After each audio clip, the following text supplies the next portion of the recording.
Halo semua, berjumpa lagi dengan saya, Mr. Agus, di channel saya, Wista Wardana. Nah, hari ini saya ingin mereview sebuah laptop lagi. Kebetulan kedatangan laptop baru lagi dari Acer lagi. Entah kenapa akhir-akhir ini banyak yang cari Acer. Ya, mungkin karena Acer menawarkan performa yang bagus di harga yang bisa dijangkau oleh kalangan banyak orang. Nah, jadi hari ini saya kedatangan laptop Acer Aspire 5 A51444 ya, jadi yang menggunakan prosesor 7 nanometer pertama di dunia. Bagaimana hasil performanya yang paling ditunggu-tunggu oleh banyak orang tentunya, dan apa saja fiturnya? Cek video ini selengkapnya. Nah, jadi hari ini saya akan review Acer Aspire 5 yang menggunakan prosesor dari tim merah AMD Ryzen 5 4500U. Kemarin saya sudah review yang menggunakan tim biru Core i3 generasi ke-10. Sekarang yang menggunakan Ryzen 5 4000 series. Untuk dari segi desain, yang pertama saya mau bahas desainnya ini sama sekali tidak ada perbedaan selain hanya warna dan ukuran ya. Jadi tidak ada perbedaan dengan Acer Aspire yang dari tim biru. Semuanya sama, yang mana bagian cover atas menggunakan aluminium dan sisanya masih menggunakan plastik polikarbonat.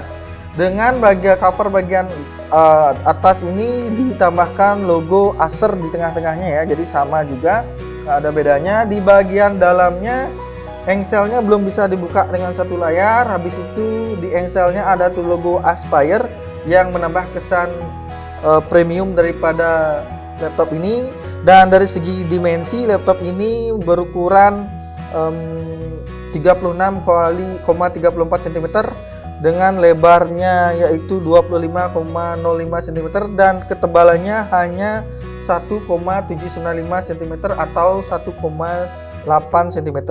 Jadi bisa dibilang laptop ini cukup besar dari segi dimensi karena dia menggunakan layar yang berbeda dengan yang versi Core i3. Jadi layarnya ini menggunakan layar 15,6 inch.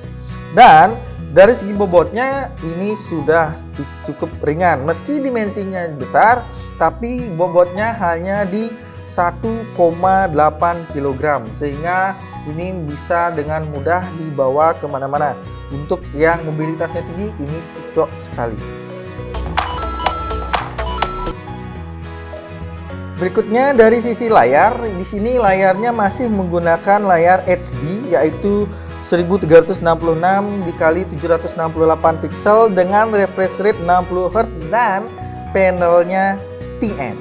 Jadi cukup disayangkan di harga segini Acer memberikan panel TN dan layar yang bukan Full HD. Saya harapkan kalau bisa di harga segini Acer sudah bisa memberikan layar dengan panel IPS level atau dengan layar resolusi Full HD. Namun bagusnya laptop ini sudah bisa dibuka hingga 180 derajat sehingga ini akan mempermudah bagi para bisnismen ataupun pelajar untuk menggunakan laptop ini dengan cara membuka layarnya 180 derajat dan permudah dalam proses presentasi kepada rekan kerja atau klien. Selanjutnya dari segi refresh rate-nya sudah. Dari segi color gamutnya ini hanya 67% sRGB. Jadi ini tidak cocok untuk digunakan editing video ataupun edit gambar, tapi setidaknya dengan layar seperti ini akan menghemat baterai karena resolusi layar masih HD dan panelnya TN dengan refresh rate 60 Hz.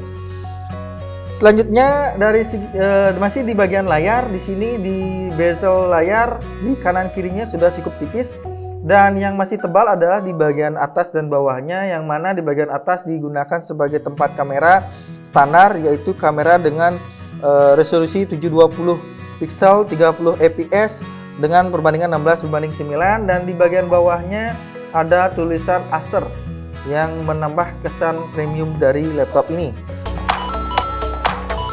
Dari sisi speaker, di sini speakernya menggunakan dual speaker yang diletakkan di bagian bawah kiri dan kanan yang menembak ke bawah, yang mana speaker seperti ini tentunya sangat-sangat bergantung pada alas daripada laptop tersebut. Semakin solid alas daripada laptop tersebut, maka suara yang dihasilkan akan cukup baik atau semakin baik ya.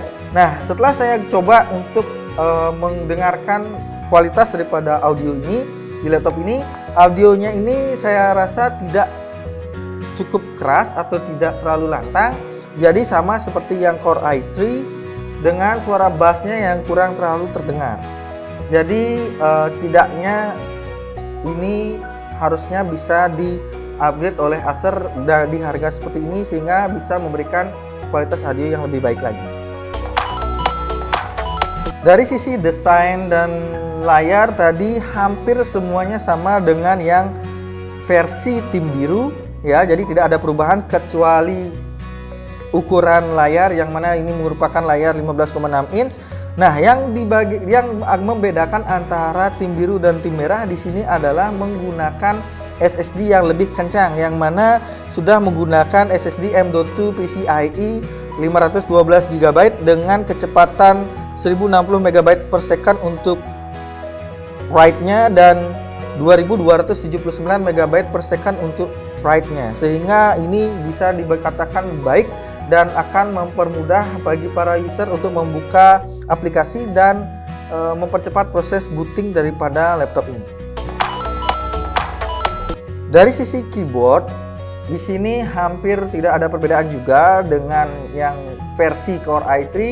Cuma karena di sini menggunakan layar 15,6 inch sehingga Acer berbaik hati memberikan numeric keypad di sebelah bagian kanan keyboard, sehingga keyboard ini menggunakan keyboard full size.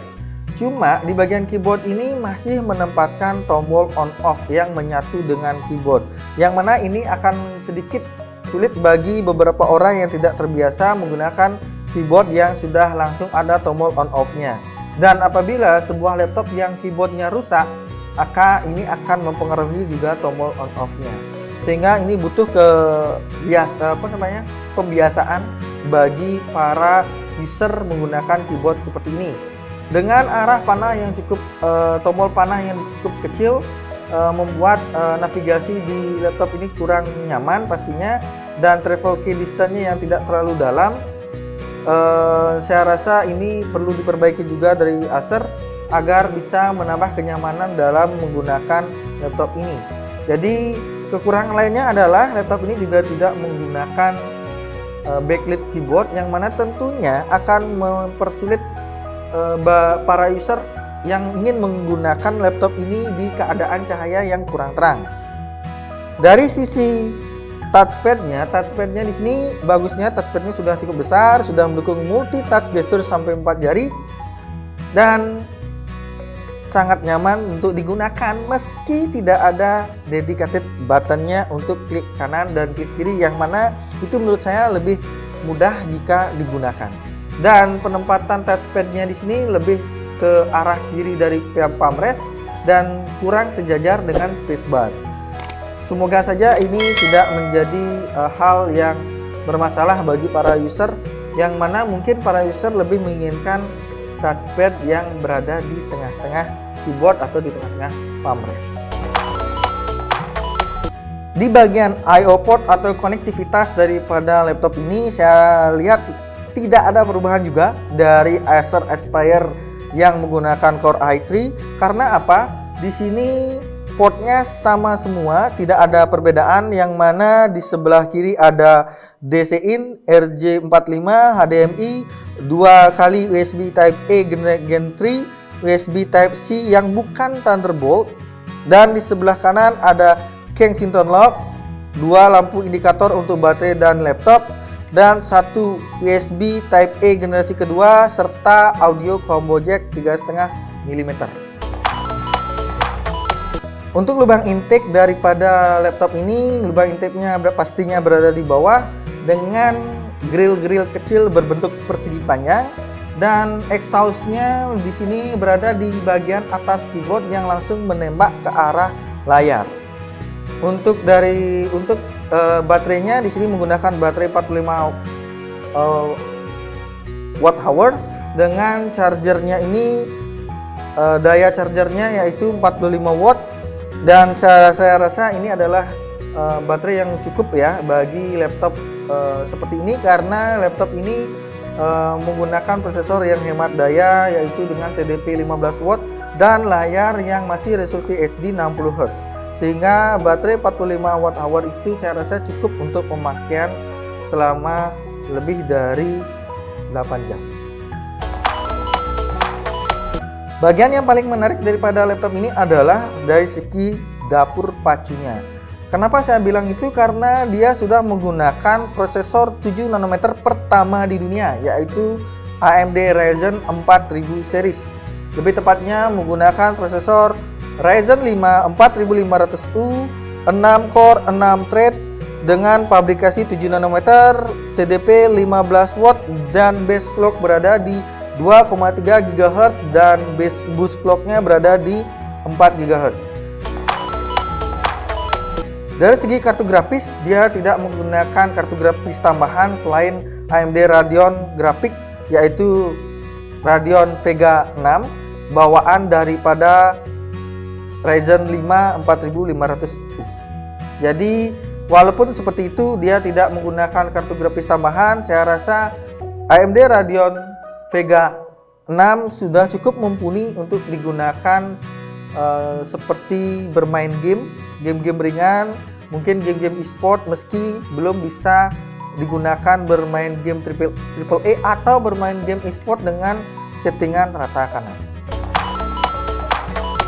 Selanjutnya dari segi RAM, di sini sudah ditanamkan sebuah RAM yang sudah langsung disolder, RAM sebesar 8 GB dengan kecepatannya 2667 MHz, yang mana diberikan satu slot tambahan yang bisa ditambah dengan RAM maksimal 16 GB dengan kecepatan yang sama 2667 MHz. Dari sisi upgrade, seperti yang sudah saya bilang, jadi selain RAM-nya yang bisa ditambah lagi satu keping maksimal 16 GB dengan kecepatan 2667 MHz, untuk membuat performa daripada laptop ini lebih ngebut lagi, harus ditambahkan RAM tentunya lagi satu keping yang minimal 8 GB 2667 MHz. Dengan membuat laptop ini dual channel, performanya akan menjadi lebih bagus dari sebelumnya. Selain itu, sisi upgrade-nya tidak hanya di bagian RAM, jadi Acer juga memberikan kesempatan bagi para usernya untuk menambah kapasitas penyimpanannya. Jadi diberikan slot untuk menambah SSD SATA 2,5 in ataupun harddisk ya. Dan di sini juga di paket pembelian juga sudah diberikan mur dan beserta tempat untuk menaruh SSD SATA ataupun harddisknya, sehingga para user tidak perlu bingung mencari mur ataupun penyangga untuk SSD SATA maupun harddisk. Namun jika ingin upgrade, utamakan upgrade-lah dulu dari sisi RAM-nya, sehingga dengan upgrade RAM minimal dari 8 GB, sehingga akan membuat laptop ini menjadi berjalan di dual channel dan menambah performa laptop ini jika seandainya ingin digunakan untuk bermain game, editing video ataupun editing foto.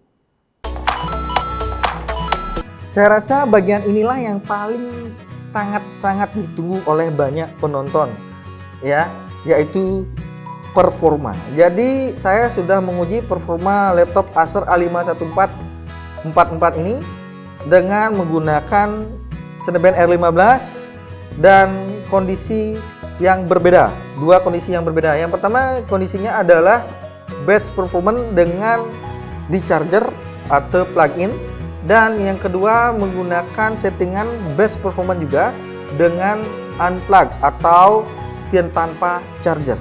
Saya ingin mengetahui sejauh mana performa daripada laptop ini dan sustain performanya jika di loop beberapa kali.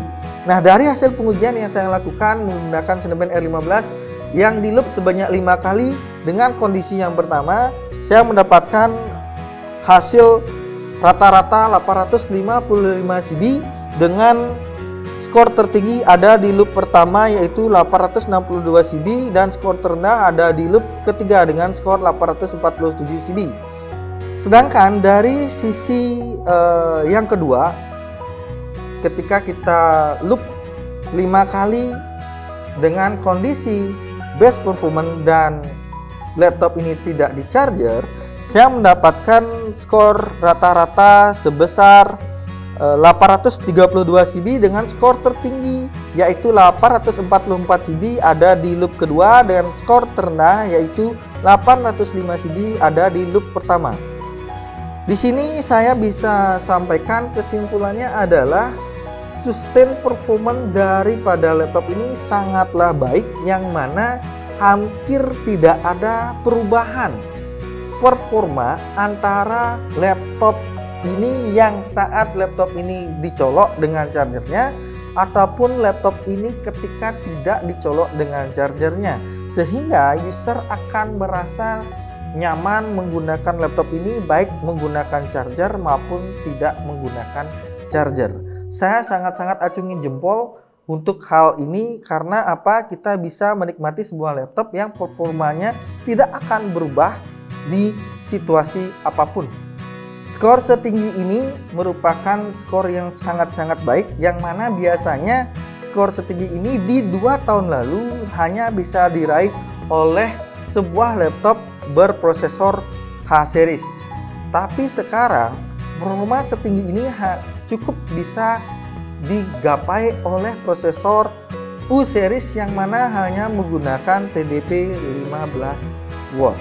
Jadi saya rasa laptop ini sudah sangat-sangat mumpuni untuk digunakan sehari-hari dan sesekali bermain game, baik itu game e-sport maupun game-game ringan lainnya. Laptop ini saya rasa cukup worth it di harganya, yang mana jika dilihat dari sisi desain daripada laptop ini terlihat sangat premium dengan bodinya yang menggunakan aluminium ya. Di bagian atasnya ini menggunakan aluminium dan di bagian dalamnya terlihat premium juga meski masih menggunakan plastik polikarbonat. Dari segi performa saya tidak bisa berkomentar lagi, performanya cukup memuaskan. Yang saya bilang dengan prosesor yang TDP-nya 15 watt, kalian juga sudah mendapatkan sebuah laptop yang seperti laptop gaming 2 tahun lalu, sehingga bisa digunakan untuk bermain game sesekali-sekali seperti game e-sport dengan settingan rata kiri. Jangan berharap sampai settingan rata kanan. Selain itu, dari segi paket pembelian, di sini di paket pembeliannya kalian sudah diberikan sebuah laptopnya pastinya, habis itu diberikan sebuah tas. Jadi ada tas Acer juga seperti ini ya, backpack Acer.